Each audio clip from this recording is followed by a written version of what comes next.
Tipis bedanya agama, kekuasaan, dan politik. 1. Analisis. Di dunia ini, manusia sering percaya bahwa agama adalah jalan kebenaran, politik adalah pengatur kehidupan, dan kekuasaan adalah alat untuk memimpin.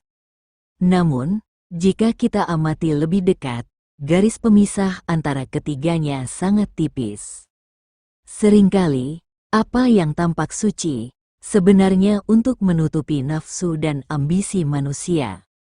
Kita akan memetakan setiap lapisan, menelusuri kontradiksi tersembunyi, dan membuka mata terhadap realitas di balik klaim moral, dogma, dan kekuasaan.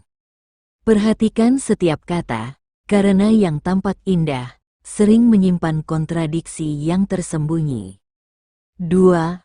Agama vs kekuasaan. Agama sering dibangun oleh manusia untuk tujuan tertentu. Mempertahankan struktur sosial, mengatur perilaku masyarakat, dan memberi legitimasi pada penguasa. Dalam banyak kasus, Tuhan versi agama merupakan proyeksi sifat manusia, nafsu, ambisi, kekuasaan, dan keserakahan manusia, bukan Tuhan transenden murni. Dogma, akidah, dan ritual menyembunyikan fakta bahwa agama bisa digunakan untuk mengendalikan massa. Maka tipis bedanya, iman yang murni sering digunakan untuk membungkus ambisi dan untuk kontrol manusia. 3. Politik dan agama. Politik adalah alat untuk mengatur manusia, hampir sama seperti agama. Ketika agama digunakan untuk menata rakyat, dan politik menuntut legitimasi, keduanya bertemu. Agama menjadi instrumen politik, dan politik mendapatkan legitimasi dari agama. Setiap keputusan politik bisa dilihat sebagai penerapan dogma tertentu. Di sini terlihat jelas tipisnya garis pemisah antara moral dengan spiritual, dan kepentingan kekuasaan manusia. 4. Kekuasaan dan ambisi. Kekuasaan tidak selalu hadir sebagai keadilan. Banyak klaim moral dan agama yang dibentuk hanya untuk memperkuat posisi penguasa, untuk memastikan rakyat patuh.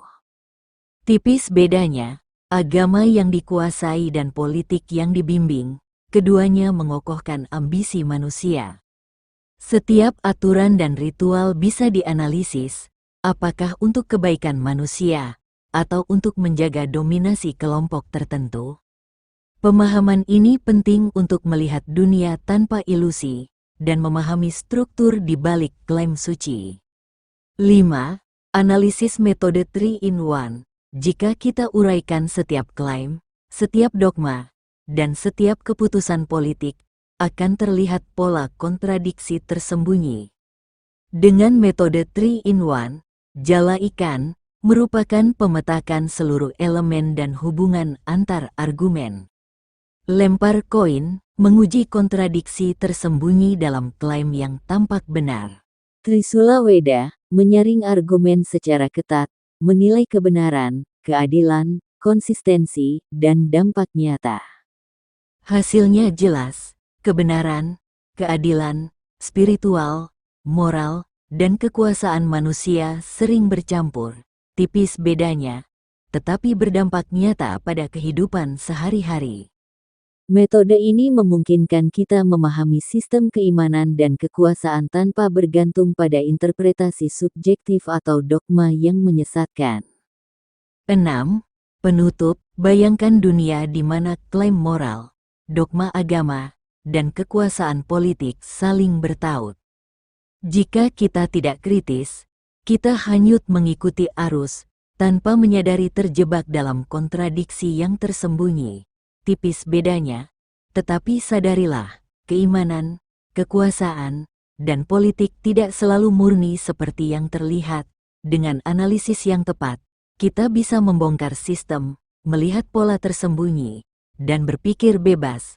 Akhir kata, kebenaran memerlukan keberanian untuk menelisik, mengurai, dan memahami struktur yang selama ini tersembunyi dari pandangan manusia.